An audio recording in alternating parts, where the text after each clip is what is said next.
हमारा कौमी खेल है, लेकिन कहीं अंधेरों में गुम हो गया है।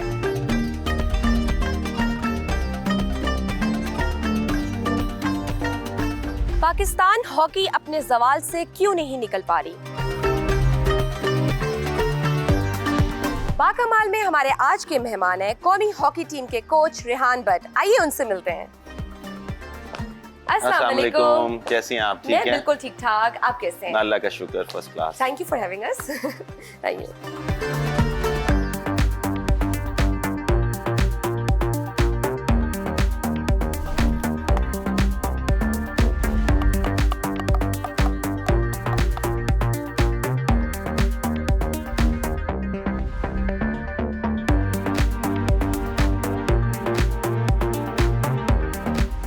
समीउल्लाह से कलीमुल्लाह, कलीमुल्लाह से हसन सरदार, हसन सरदार डी में और गोल। मकबूलियत का अरूज तो ये था कि लोगों को कमेंट्री की लाइनें भी याद थी। फिर कहानी कैसे बदल गई? देखिए, उस वक्त जो लेजेंड्स थे हमारे, उस वक्त हॉकी बड़ी डिफरेंट थी और उसमें ऑफसाइड रूल थे और हॉकी बड़ी स्लो थी। बट अब जैसे जैसे टाइम गुजरा ये हॉकी बहुत फास्ट होती गई और अनफॉर्चुनेटली हम लोग उसी जीत के नशे में रहे और हम लोगों ने वो आगे काम नहीं किया जो वो लोग कर गए। जिसे हम कहते हैं हॉलैंड क्यों तरक्की कर गया और जर्मनी क्यों कर गया, बेल्जियम क्यों कर गया। उन्होंने अपना इसके ऊपर पूरा वर्कआउट किया। और इसके अलावा अगर हम बात करते हैं तो हॉकी प्लेयर्स के लिए जो जॉब का इंसेंटिव था वो भी ख़त्म कर दिया गया। जब कलीमुल्लाह से समीउल्लाह से हसन सरदार होता था तो उस वक्त जॉब भी कस्टम PIA पुलिस में मिलती थी। तो उसके बाद जब ये जॉब्स ख़त्म हुई तो फिर ये सिनेरियो शुरू हुआ कि जो यंगस्टर हैं वो हॉकी खेलना छोड़ गए। हमारे पास बड़ा लिमिटेड प्लेयर ऑफ पूल है जिसके ऊपर हम काम कर रहे हैं और इंशाल्लाह ताला इसकी एक ये भी वजह है कि क्रिकेट के 2020 ने आके सारे गेम्स को ख़त्म कर दिया, क्योंकि एक क्रेज़ जो है क्रिकेट का वो 2020 का इतना हो चुका है कि हर बच्चा, इवन मेरा बेटा भी जो है वो भी कहता है कि मैंने क्रिकेट ही खेलनी है और वो क्रिकेट ही खेल रहा है। लेकिन ये जो एक क्रेज़ T20 का था उसको अब ये हॉकी जो दोबारा एक जो लास्ट हमें एक सिल्वर मेडल मिला जूनियर एशिया कप में, उससे दोबारा एक होप पैदा हुई है। और अभी हम नेक्स्ट जो इंडिया जा रहे हैं और इंडिया में एशियन चैम्पियंस ट्रॉफी खेलने जा रहे हैं। अगर यहाँ पे कोई अच्छा रिजल्ट हमें मिलता है तो आई थिंक सो हॉकी दोबारा रिवाइव हो जाएगी। शहबाज सीनियर की dribbling, body dodging, stick work और रनिंग पर दुनिया ने बहुत सी डॉक्यूमेंट्रीज बनाई हैं। आपकी नज़र में आज कोई है ऐसा जिसमें शहबाज सीनियर नज़र आता हो? जी बिल्कुल। हमारा एक प्लेयर है इस वक्त हनान शायद, वो अभी जूनियर का जो है वो मैन ऑफ द टूर्नामेंट बन के आया है जूनियर एशिया कप में और एमर्जिंग प्लेयर भी डिक्लेयर हुआ है पूरे एशिया में से। तो एक टाइम इंशाल्लाह ताला, यंग है बहुत अभी, लेकिन मुझे नज़र आता है कि वो फ्यूचर का शहबाज सीनियर बनेंगे। फंड्स का कोई है लेना देना? क्लेम किया जाता है कि हॉकी का डिक्लाइन फंड्स की कमी है। रोना ही ये है, जो हॉकी प्लेयर्स को मिल रहा है वो मेरे ख्याल से जो वो डिज़र्व करते हैं वो नहीं मिल रहा। अगर आप बात करते हैं, अगर आप कंपेयर करें क्रिकेटर्स को इनके साथ, हॉकी प्लेयर्स के साथ, तो बहुत ज़्यादा डिफरेंस है। लिहाजा इस वजह से मैं यही कहूँगा कि गवर्नमेंट को इसके ऊपर ज़रूर एक नज़रसानी करनी चाहिए, क्योंकि ये हमारा नेशनल गेम है। या फिर नेशनल गेम ख़त्म करके क्रिकेट को नेशनल गेम कर दें। ये हमारा नेशनल गेम है और इस नेशनल गेम के लिए मेरे ख्याल से कि गवर्नमेंट को फंड्स भी रिलीज़ करने चाहिए और प्लेयर्स को टेक केयर भी करना चाहिए। जो उनकी ज़रूरियात है उनको पूरा करना चाहिए। जैसे क्रिकेटर्स का रहन सहन है, जैसे वो रहते हैं, कैंपिंग करते हैं, इस तरह हॉकी प्लेयर्स को भी मिलनी चाहिए। बट डोंट यू थिंक कि नेचुरल टैलेंट का फंड से कोई ताल्लुक नहीं है? फंड्स का ताल्लुक तो ग्रूमिंग से है। ग्रास रूट लेवल पे क्या टैलेंट खत्म हो गया या आपने देखना ही छोड़ दिया? ग्रास रूट लेवल का बेसिकली ना स्कूल में हॉकी हो रही है ना कॉलेज में हो रही है। अगर पाकिस्तान की हॉकी को अगर आपने बचाना है तो इस वक्त जैसे क्रिकेट की PSL हो रही है, ऐसे एक हॉकी की PSL करा दें और इस तरह ही पैसे इन्वॉल्व करवा दें लीग के अंदर जैसे क्रिकेट के अंदर है, तो मेरे ख्याल से हर यंगस्टर दोबारा जो है वो खेलना शुरू हो जाएगा। रेहान बट को कभी किसी ने देखा होगा और कहा होगा कि आप बहुत टैलेंटेड हैं, फिर 19 साल की उम्र में आप कौमी टीम में भी आ जाते हैं। आपको कोई रेहान बट, वसीम फिरोज़ या ताहिर ज़मान नज़र नहीं आया? वो एक डिफरेंट काइंड ऑफ प्लेयर थे। मैंने आपको कहा कि हर एरा का एक अपना अपना एक हीरो रहा है और उस एरा में हॉकी बड़ी डिफरेंट रही है। अब की जो हॉकी है वो बहुत चेंज हो चुकी है। बिल्कुल, अगर आप बात करते हैं कि रेहान बट मुझे इस टीम में नज़र कोई आता है तो दो प्लेयर्स ऐसे हैं कि जो रेहान भट्ट बन सकते हैं, लेकिन बहुत यंग हैं अभी, मींस लाइक 18 साल अभी उनकी उम्र है, लेकिन वो पाकिस्तान सीनियर टीम के अंदर आ चुके हैं। तो मेरे ख्याल से कि उन दो प्लेयर्स का अगर मैं नाम बताऊं तो एक ज़िक्रिया है और एक रुमान है। तो वो दोनों प्लेयर्स ऐसे हैं कि वो कुछ भी कर सकते हैं आने वाले वक्त में, जैसे जैसे उनको इंटरनेशनल मैचेस मिलेंगे, एक्सपोजर मिलेगा, तो वो ग्रो करेंगे। आजकल के बच्चों को मोस्टली ये भी नहीं पता कि उनका कौमी खेल हॉकी है, तो इसमें कसूर ज़्यादा प्लेयर्स का है या सरकार का? इसमें मैं कसूर ज़्यादा मीडिया वालों का भी कहता हूँ, क्योंकि वो सब क्रिकेटर्स के पीछे भागते हैं, हॉकी प्लेयर्स के पीछे बहुत कम आते हैं। लेकिन साथ साथ ये भी कहूँगा कि जैसे अगर 10 ऐड क्रिकेटर्स को मिलती हैं तो एक ऐड तो हॉकी प्लेयर को भी मिलनी चाहिए। तो खुद ब खुद जो एक हॉकी का जो पीछे जाना डाउनफॉल है, उसको कुछ लोग जो हैं वो फिर पहचानना शुरू करेंगे कि ये भी एक हॉकी का प्लेयर है और उसकी भी पहचान होगी। तो आहिस्ता आहिस्ता एक प्लेयर का कॉन्फिडेंस बिल्ड होता है और उसके खेल में भी निखार आता है। जैसे यहाँ क्रिकेट मशहूर है, वैसे ही इंडिया में भी बहुत फेमस है, लेकिन वहाँ पर भी हॉकी में जवाल आया, लेकिन वो इससे निकल आए। वो कैसे निकल आए? वो निकला है, उनको निकालने वाला बॉलीवुड है। अब लास्ट जो 2018 वर्ल्ड कप पे मैं गया था तो उसको होस्ट शाहरुख खान कर रहा था।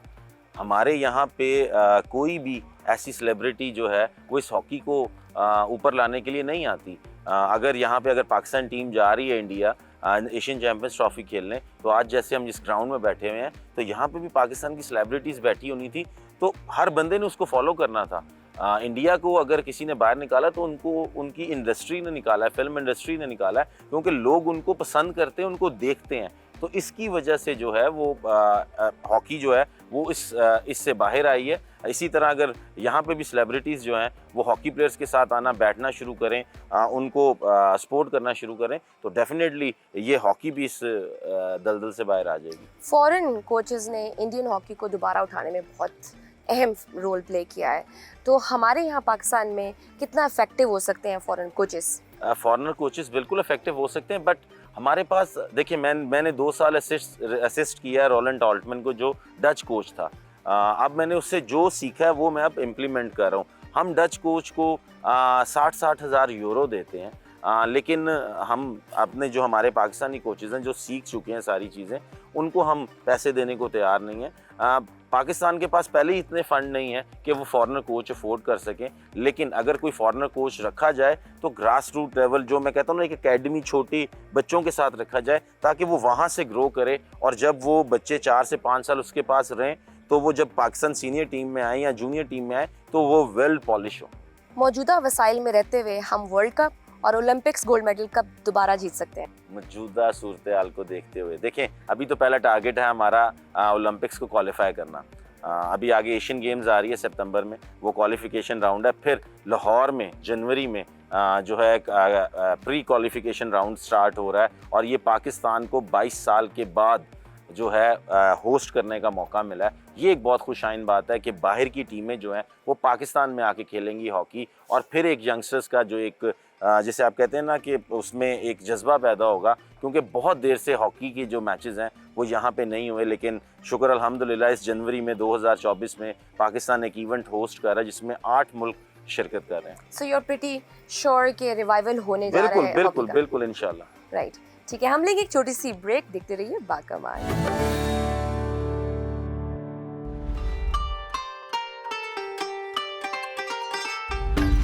Welcome back to Bakamaal. ये बताइए, पाकिस्तान में इस वक्त हॉकी के कितने स्टेडियम्स हैं जहां इंटरनेशनल स्टैंडर्ड्स की ऑस्ट्रोटर्फ और दीगर सहूलियात मौजूद हैं? देखिए, पहले तो बहुत बुरा हाल था। पहले तो सिर्फ मेरे ख्याल से पूरे पाकिस्तान में 6 ग्राउंड से या 7 ग्राउंड से, अब काफ़ी ग्राउंड्स, अब लाहौर में ही कुछ नहीं 5 से 6 ग्राउंड है। और इसके अलावा अगर आप बात करते हैं पूरे पाकिस्तान में, सिंध में बहुत सारे स्टेडियम डेवलप हो चुके हैं, इस्लामाबाद में बहुत सारे स्टेडियम डेवलप हो चुके हैं। तो पाकिस्तान के पास इंटरनेशनल वेन्यू के लिए बहुत सारे स्टेडियम हैं, बहुत सारी ऑस्ट्रोटर्फ हैं। अभी जैसे अब यहाँ पे हम बैठे हुए हैं DHA अरीना में, ये एक खूबसूरत स्टेडियम है, और मेरे ख्याल से कि जिस तरह इन्होंने ये डिज़ाइन किया है, ये one of the best stadium, मेरी अपनी राय के मुताबिक ये one of the best stadium है। पाकिस्तान में कितनी डिस्ट्रिक्ट हॉकी एसोसिएशंस हैं? पाकिस्तान में डिस्ट्रिक्ट हॉकी जो हैं वो काफ़ी डिस्ट्रिक्ट हॉकी एसोसिएशंस हैं, बाकायदा उनके इलेक्शंस होते हैं। बट मैं इस ये जो पैटर्न है ना, इलेक्शन हो के इलेक्ट हो के सेक्रेटरी और प्रेसिडेंट का आना, मैं इसके ख़िलाफ़ हूँ, क्योंकि इसमें बहुत सारी चीज़ें जो हैं वो मिली भगत भी हो सकती है, अपनी फेवरेटिज़म भी हो सकता है। तो ये एक ऐसी होनी चाहिए, सीट होनी चाहिए प्रेसिडेंट और सेक्रेटरी की, जो प्राइम मिनिस्टर जो पैटर्न चीफ हैं वो इसको जो है वो फैसला करें। जैसे इस वक्त हैदर हुसैन सेक्रेटरी जनरल हैं और ब्रिगेडियर खालिद सजाद खोखर जो हैं रिटायर, वो प्रेसिडेंट हैं। तो हम उनके साथ काम करें, हम बहुत इजी हैं और बहुत मज़ा आ रहा है उनके साथ काम करने का। तो ये जो सीटें हैं ये ऐसे ही होनी चाहिए कि प्राइम मिनिस्टर इसको जो है वो डायरेक्ट अपॉइंट करे, इसके कि ये इलेक्शन हो और ये चीज़ें हो, ये जो एक सिस्टम है ये ख़त्म कर देना चाहिए। कौमी हॉकी टीम के प्लेयर्स की माहाना कितनी तनख्वाह है और डेली अलाउंसेस कितने हैं? फिर अगर मैं ये बात करूँगा फिर वो हॉकी वाले कहेंगे कि आपने ऑन कैमरा ये बात क्यों कर दी है। लेकिन मैं फिर भी ये कहूँगा कि पाकिस्तान की जो डेली अलाउंस है वो अप टू द मार्क नहीं है। वो आप ये देख लें कि जब आप यहाँ पे कैंपिंग कर रहे होते हैं तो local daily allowance Pakistan player का जो है वो 2500 रुपया 2000 है पर डे का, और जब आप फॉरेन कंट्रीज़ में जाते हैं तो $150 पर डे आपको वो देते हैं। तो इट्स नथिंग। अगर आप क्रिकेट के साथ कंपेयर करें तो क्रिकेट की ये लॉन्ड्री के पैसे हैं जो उनको मिलते हैं। पाकिस्तान हॉकी ने कितने ऐसे फॉरेन टूर्स हैं जो फंड्स न होने की वजह से मिस किए हैं? सर आपने ये जो लास्ट आप इस वक्त 16वें नंबर पे रैंकिंग में पाकिस्तान गया है, वो उस वक्त 10वें 11वें नंबर पे था। आप प्रो लीग नहीं खेल सके क्योंकि उसके लिए हमें 10 करोड़ चाहिए था, तो गवर्नमेंट ने 10 करोड़ नहीं दिया, हमें उससे विड्रॉ करना पड़ा उस प्रो लीग से, जिसकी वजह से आज हम जो हैं वो 16वें नंबर पे जो हैं वो कर रहे हैं। और बगैर खेले पाकिस्तान की टीम जो वो 16वें नंबर पे चलेगी, क्योंकि इस वजह से कि ये एक प्लेंटी होती है ना, आपको पॉइंट्स मिलते हैं और बाकायदा आपको उल्टा उसका जुर्माना होता है और वो जुर्माना आपको पे करना पड़ता है। आपकी कोचिंग में पाकिस्तान आलमी रैंकिंग में ऊपर गया या नीचे आया है? देखिए, मैं ऑन एंड ऑफ कोच 2018 में मैं पहले कोच लगा और उसमें एशियन चैम्पियंस ट्रॉफी हमने जो हम खेलने जा रहे हैं वो हमें इस मेरी कोचिंग में जो है वो जीती। उसमें इंडिया और पाकिस्तान जॉइंट विनर हुआ था, क्योंकि वेदर इतना ख़राब हो गया था कि वहाँ पे मैच नहीं हो सका, तो दोनों को जॉइंट विनर कर दिया था। उसके अलावा अगर आप बात करती हैं मेरी कोचिंग में, हम गुवाहाटी जो है वो एफ्रो एशियन गेम्स हुई, वो हम साउथ एशियन गेम्स हुई सॉरी, वो हम गोल्ड मेडल जीत के इंडिया को इंडिया में हरा के आए। तो ये चीज़ें जो हैं बड़ी स्मूथली चल रही हैं, लेकिन सिर्फ़ और सिर्फ जो प्रॉब्लम है वो है फ़ंड्स की। अगर पाकिस्तान हॉकी फेडरेशन को गवर्नमेंट टाइम पे फंड्स देना शुरू कर दे और पर जो एक प्राइवेट स्पॉन्सर्स हैं वो इसमें आ जाएं, जो प्राइवेट सेक्टर है वो हॉकी में आ जाए, तो मेरे ख्याल से तो कोई इतनी बड़ी अमाउंट नहीं है सालाना, ये तो पीनट्स होनी चाहिए गवर्नमेंट के लिए भी और प्राइवेट सेक्टर के लोगों के लिए भी। लेकिन फिर भी अगर मैं स्पेसिफिकली कहूँ कि रैंकिंग में ऊपर आया नीचे आया तो व्हाट वुड यू से? अगर आप ये कहती हैं तो हम जब से मैं आया हूँ हम रैंकिंग में 2 दर्जे बेहतर, हम 18वें पे थे, इस वक्त हम 16वें नंबर पे हैं। और इससे पहले अगर आप बात करती हैं, मैंने वही बात की, उस वक्त मैं कोच था, जब हम प्रो लीग पे नहीं गए तो हम 12वें से 18वें नंबर पे चले गए थे। क्या ये बात दुरुस्त है कि आपने इंटरनेशनल हॉकी से रिटायरमेंट का बाकायदा ऐलान नहीं किया था? हाँ जी बिल्कुल, मैंने बाकायदा ऐलान नहीं किया था। उसकी एक वजह थी कि मैंने इस वजह से बाकायदा ऐलान नहीं किया था क्योंकि हमारे पाकिस्तान में एक बड़ी रवायत है कि हम रिटायरमेंट अनाउंस करते हैं तो कोई भी अप्रिसिएशन नहीं मिलती। या तो कोई रिटायरमेंट अनाउंस करे, उसको प्रेसिडेंट पाकिस्तान बुलाए, वो कि आपने 12 साल इस मुल्क को दिए हैं, तो एक कोई पैसे ना दे, कोई एक शील्ड ही दे दे, कोई एक गुलदस्ता ही फूलों का दे दे, तो वो भी उस प्लेयर बिल्कुल वो भी उस प्लेयर के लिए बहुत होता है। मैं रिटायरमेंट अनाउंस करके भी क्या होना था, 2 दिन अखबार की हेडिंग्स या टीवी की उसकी वो बननी थी, उसके बाद सब ने भूल जाना था। तो रिटायरमेंट मैंने इस वजह से नहीं दी और मैंने इस पर ये बात भी की थी कि काइंडली प्लीज़ अपने हीरोज़ को पहचाने, जब वो ग्राउंड से बाहर निकलते हैं या जब उन्होंने अपनी जवानी आपको अपना गोल्डन पीरियड जो है वो पाकिस्तान को दिया होता है, जब आप वो रिटायर होते हैं तो उनको कम से कम इतनी ऑनर तो दिया करें कि वो उनके जो रिश्तेदार हैं, जो उनके बच्चे हैं, उनको तो कम से कम पता लगे कि हमारे जो वालिदैन जो वालिद है या भाई है जो या बेटा है किसी माँ का, कि उसने पाकिस्तान के लिए क्या किया, कि एक प्राइम मिनिस्टर जो है या एक सदर ममलिक जो सदर पाकिस्तान जो है वो उनको बुला के अप्रिशिएट कर रहा है और एक शील्ड दे रहा है या कोई भी एक सुवीनियर दे रहा है। आपने कप्तानी इतनी जल्दी क्यों छोड़ दी? मुझे कप्तानी सूट नहीं की, क्योंकि मैं जब कप्तान बना तो 2 साल मैंने कप्तानी की, तो मेरी अपनी परफॉर्मेंस बहुत नीचे को आ रही थी। शायद मैं कप्तानी का प्रेशर लेता था, तो 2 साल के बाद फिर मैंने ये कप्तानी से क्विट हो गया था और मेरे बाद जो कप्तान बना था वो सलमान अकबर बना था, जो गोलकीपर था पाकिस्तान हॉकी टीम का। लेकिन उसके बाद मैं कंटिन्यूसली फिर और 5 साल खेला। लेकिन फुटबॉल और हॉकी में कोच फैसला साजी में अहम किरदार अदा करता है एज़ कम्पेयर टू कैप्टन, तो आपने इतना प्रेशर क्यों फील किया? आप देखिए, ग्राउंड के सिर्फ जो कैप्टन है वो ग्राउंड के अंदर भी नहीं, खाली अंदर नहीं है, बाहर भी उसको कैप्टनसी का मीन्स के लड़कों को लेके चलना, हर लड़के का ख्याल करना, जो चीज़ उसको चाहिए वो आगे मैनेजमेंट तक कन्वे करना। तो शायद उस चीज़ का प्रेशर, या शायद मैं ये कहूँ कि मैं जैसे पहले खेल रहा था कि अपने कमरे में होटल में गए, सोए, उठे और ग्राउंड चले गए, ये मेरे लिए ज़्यादा आसान था बनिस्बत इसके कि मैं हर चीज़ को मैनेज करता। आप बेहतरीन प्लेयर थे, सेंटर फॉरवर्ड खेलना ज़्यादा पसंद था या लेफ्ट फॉरवर्ड?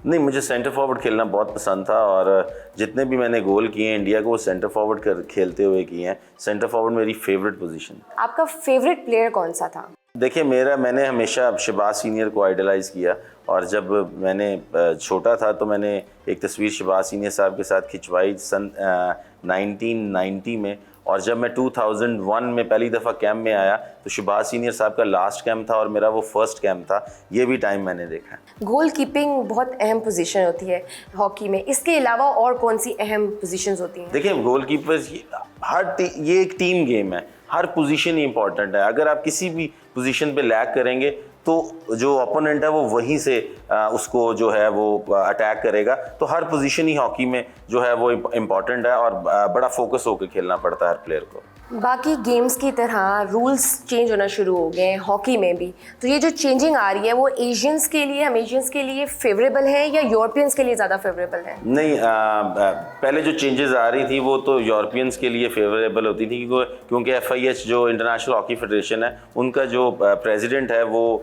बेसिकली फॉरेनर था, और लेकिन अब इस वक्त जो पाकिस्तान FIH का जो प्रेसिडेंट है वो पाकिस्तानी है। तो अब जो रूल्स चेंज हो रहे हैं वो शायद पाकिस्तान की फेवर में हो। खालिद बशीर, काजी मुहिब जैसे और बहुत से नाम हैं, आपके फेवरेट फुल बैक कौन थे? मैं सिर्फ एक फुल बैक का नाम लूँगा यहाँ पे, जो इस वक्त वर्ल्ड रिकॉर्ड होल्डर है, जिसका नाम सुहेल अब्बास है। उसने दुनिया का हाईएस्ट गोल स्कोरर है और वो पाकिस्तान से है। वो ऑल टाइम मेरा फेवरेट है। हम लेंगे एक छोटी सी ब्रेक के बाद इनकी फैमिली के बारे में भी जानेंगे। देखते रहिए बाकमाल।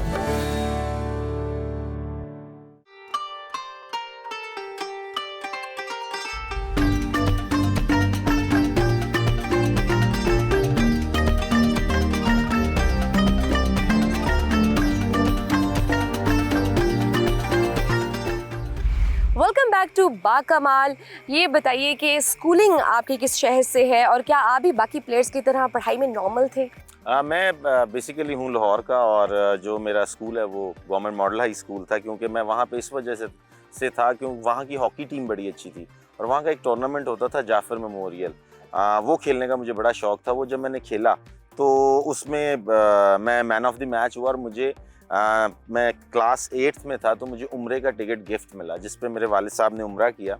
तो उसके बाद मेरे घर वालों ने मुझे नहीं रोका खेलने से। अच्छा। उन्होंने कहा खेलो। तो फिर मैंने उसको ऐसे हॉकी को ऐसे ले लिया। फिर मेरा एक टारगेट हो गया कि यार पढ़ाई में तो मैं जैसे कहते हैं ना कि बस ठीक था, नॉर्मल। तो उसमें शौक बड़ा था गवर्नमेंट कॉलेज में पढ़ने का। तो मैंने कहा अब हॉकी की बेस पे ना, स्पोर्ट्स बेस पे गवर्नमेंट कॉलेज में होना है। तो मैंने जाके स्पोर्ट्स पे अपना वो दिया। मैट्रिक में बस पास ही हो गया, जैसे जैसे आप कहते हैं। जब गवर्नमेंट कॉलेज में मैं गया ट्रायल देने के लिए, तो जब मैंने ट्रायल दिए तो लिस्ट लगी तो पहले नंबर पे मेरा नाम, और मैं गवर्नमेंट कॉलेज में हो गया। मैं पहले दिन बड़ा कोट शोट टाई शाई पहन के मैं जाके बैठा और इंट्रोडक्शन होता था। अब इंट्रोडक्शन स्टार्ट हो रहा है किन नंबरों से, 750 सर, 756 सर, 740 सर। मैं बीच में बैठा हुआ, मैं उठा सर 530 सर। उन्होंने कहा तुम गवर्नमेंट कॉलेज में कैसे आ गए? मैं कहा सर मैं हॉकी प्लेयर हूँ, इस तरह। उन्होंने कहा यार एक तो स्पोर्ट्स ने गवर्नमेंट कॉलेज में ये कर दिया वो कर दिया। ये बात ख़त्म हो गई। विद इन 1 ईयर मैं सेकेंड ईयर में था तो पाकिस्तान कैंप में आया, और पाकिस्तान कैंप में जब आया मैं तो पहले टूर पे मैं जब जर्मनी गया, उससे पहले रेहान भट्ट को कोई नहीं जानता था। और वो लास्ट इंडिया के साथ मैच था। उस वक्त कारगिल वॉर के बाद इंडिया और पाकिस्तान पहली दफ़ा खेल रहे थे। उससे पहले 6-7 साल पहले वो बंद था सारा इंडिया पाकिस्तान के मैचेस खेलना। वो ब्राउन्स मेडल का मैच था। मैच ख़त्म होने में 3 मिनट रहते थे और मैं बाहर बेंच पे बैठा हुआ था। तो मैंने अपने कोच को कहा 3 मिनट रह गए, मुझे भी अंदर जाने दो। और पाकिस्तान टीम 4-2 से हार रहा था। अच्छा। तो मैं लास्ट 3 मिनट्स में जब अंदर गया, मैंने उन 3 मिनटों में 2 गोल कर दिए और पाकिस्तान 4-3 से जीत के बाहर आ गया। और जब वो जो 3 मिनट हैं, जब मैं यहाँ से जर्मनी गया था तो रेहान भट्ट को कोई नहीं जानता था, लेकिन जब मैं वापस आया तो पूरा एयरपोर्ट भरा हुआ मेरे इस्तकबाल में। उस वक्त एक बड़ा सा कैमरा होता था हमारे नेशनल चैनल का, वो आया हुआ, वो इंटरव्यू कर रहा है। तो एकदम एक रात में सारा सिनेरियो चेंज हो गया। और मैं जब वापस आया मैं अपने कॉलेज, तो उसी सर ने मुझे वेलकम किया। उन्होंने कहा यार आई एम सॉरी, आइंदा से मैं ये बात नहीं किया करूंगा, क्योंकि गवर्नमेंट कॉलेज में अगर पढ़ाई में लोग अच्छे आते हैं तो स्पोर्ट्स में भी नंबर 1 आते हैं। बिल्कुल सही। आपके कितने बहन भाई हैं और आपके वालिद क्या करते हैं? हम 3 भाई हैं, बहन मेरी कोई नहीं है। और जो मेरे वालिद साहब हैं वो फिल्म प्रोड्यूसर थे। अच्छा। फिल्में बनाते थे। और उनका जो है अब वो इस दुनिया में नहीं, अल्लाह उनको जन्नत फिरदौस में जगह अता फरमाए। और वो भी जब हम छोटे थे तो बड़ी अच्छी लाइफ देखी हुई है कि सारे स्टार्स आ रहे हैं। और तो फिर उधर जाने का क्यों नहीं हुआ, यहाँ इस तरफ कैसे आ गया स्पोर्ट्स में? बस स्पोर्ट्स से एक शुरू से ही लगाव था स्पोर्ट्स में। और सारी ज़िंदगी अम्मी को यही सुनते देखा है कि आप हमें टाइम नहीं देते और बिज़ी रहते हैं हर वक्त। तो फिर वो एक जब घर का माहौल ऐसा देखता, बंदा कहता यार छोड़ो, इसमें नहीं जाना, हमें कोई और लाइन चूज़ करते हैं। अच्छा। तो और वैसे भी उस वक्त इंडस्ट्री का डाउनफॉल था, मतलब कि ना इंडस्ट्री बहुत नीचे की तरफ जाना शुरू हो गई थी। जिस टाइप की फिल्म्स बन रही थी वैसे भी वो इंटरेस्ट नहीं था। अच्छा। कि इस फील्ड में या मैं वो गंडासा पकड़ के कहूँ कि मौला जट वाला सीन भी है। तो वो, लेकिन अब फिल्म इंडस्ट्री हमारी माशाल्लाह ग्रो कर रही है। और मैं दुआ करता हूँ ऐसे ही जो हमारी फिल्म इंडस्ट्री है वो ग्रो करे, क्योंकि एक ऐसा ये भी इंस्टीट्यूट है कि वो भी हॉकी की तरह बहुत नीचे चला गया था, लेकिन इसका भी रिवाइवल हो रहा है। बिल्कुल सही है। शादी आपकी पसंद से हुई या अरेंज मैरिज थी? शादी मेरी पसंद से हुई। और शादी मेरी लव मैरिज है। अच्छा। कितने बच्चे हैं आपके? मेरे माशाल्लाह 2 बेटे हैं। मेरा बड़ा बेटा 16 साल का और जो मेरा छोटा बेटा है वो 14 साल का। और जो मेरी वाइफ हैं वो बेसिकली टीवी एंकर थी। अच्छा। और पीटीवी नाइट टाइम ट्रांसमिशन हुआ करती थी। तो मुझे एकदम फ़ोन आता है 2004 में, हम ओलंपिक्स के लिए जा रहे थे, एथेंस ओलंपिक्स के लिए, कि सर वो आप प्लीज़ आज हमारे शो पे आएँ। शो पे गया, बैठा, क्वेश्चंस हुए, उसके बाद वैसे ही रैंडमली एक नंबर एक्सचेंज हुआ और विद इन 6 मंथ्स हमारी शादी हो गई। अच्छा। कूल। आप अपने बच्चों को कहते हैं कि हॉकी खेलें या मैंने उनको बिल्कुल कहा हॉकी खेलें। मेरा बड़ा बेटा माशाल्लाह स्पोर्ट्समैन है, लेकिन वो अच्छा। हॉकी नहीं खेलता, वो क्रिकेट खेलता है। क्योंकि जो इस वक्त क्रेज है क्रिकेट का, वो सब क्रिकेट के अंदर ही जो है वो खुबे हुए हैं। तो वो अब मैं उसको कहता भी नहीं, क्योंकि मुझे बड़ों ने एक बात समझाई थी कि जिस चीज़ में इंटरेस्ट हो ना बच्चे का, उसको कभी भी ना रोको। अगर उसका हॉकी में इंटरेस्ट हो, उसको हॉकी खेलने के लिए को। अगर उसका हॉकी में इंटरेस्ट नहीं है, वो जिस चीज़ में जाना चाहता है उसको जाने दो, क्योंकि वो इंटरेस्ट के साथ काम करेगा और इससे जो है वो ज़्यादा जल्दी अपने जिस मंजिल पे पहुंचना चाहता है वो पहुंचेगा। बचपन में और किन स्पोर्ट्स में दिलचस्पी थी? मैंने सारी स्पोर्ट्स खेली। मैंने फुटबॉल खेली, मैंने क्रिकेट खेली। मेरे माशाल्लाह क्रिकेटर्स भी बहुत दोस्त हैं, जैसे कामरान अकमल की बात करते हैं, सलमान भट्ट है, ये सारे हम लोग एक ही ग्राउंड में, मैं बॉलिंग किया करता था, कामरान अकमल बैटिंग किया करता था। वो मुझे 2-2 घंटे रगड़ा लगाता था कि बॉलिंग कर, मुझे बॉलिंग करने का बड़ा शौक था। मैं क्रिकेट खेलने के बाद हॉकी खेलने चला जाता था। लेकिन हॉकी मैंने इस वजह से चूज़ की कि एक बड़ी थ्रिलिंग गेम थी और 1.5 घंटे में बंदा फारिग हो गया। क्रिकेट में सारा दिन लगे रहो, सुबह से लेके शाम तक, वो चीज़ मुझे पसंद नहीं थी, जिसकी वजह से मैं हॉकी में आ गया। तो अब कहीं कोई रिग्रेट होता है कि मैं हॉकी के बजाय क्रिकेट में ही चला जाता, क्रिकेटर बन जाता? तो शायद आज आप मेरा इंटरव्यू ना कर रही होती, शायद मैं आपका एज ए क्रिकेटर इंटरव्यू कर रही होती। वो तो फिर नसीब की बात है ना। लेकिन जो हॉकी का एक था जो क्रेज एक मेरा दिमाग में था, उसको मैं आगे लेके जाया। क्योंकि जब मैं हॉकी खेलता गया, स्टेप बाय स्टेप हर बंदे ने मुझे इतना अप्रिशिएट किया कि मुझे बहुत ज़्यादा एप्रिसिएशन मिलने की वजह से मैं इसमें बहुत ज़्यादा इन्वॉल्व हो गया। आपकी कितनी तनख्वाह है और आपकी क्या ज़राए आमदन है? ये क्वेश्चन जो है ये थोड़ा सा ट्रिकी सा है। ठीक है। देखिए मैं जो पे है अल्हम्दुलिल्लाह, शुक्र अल्हम्दुलिल्लाह कि वो जो है वो इस काबिल है कि हम अच्छा गुजारा कर सकते हैं। अच्छा। और जो अगर आप बात करें बिजनेस या चीज़ों की, मेरा कोई बिजनेस नहीं है। मेरा यही बिजनेस है, हॉकी हॉकी हॉकी। और इसके अलावा मैं जो है मुझे गवर्नमेंट ने ग्रेड 18 में वापडा में एक जॉब स्पोर्ट्स ऑफिसर की जॉब दी हुई है।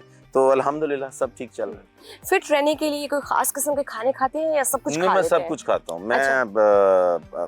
खाने के मामले में बहुत शौकीन हूँ।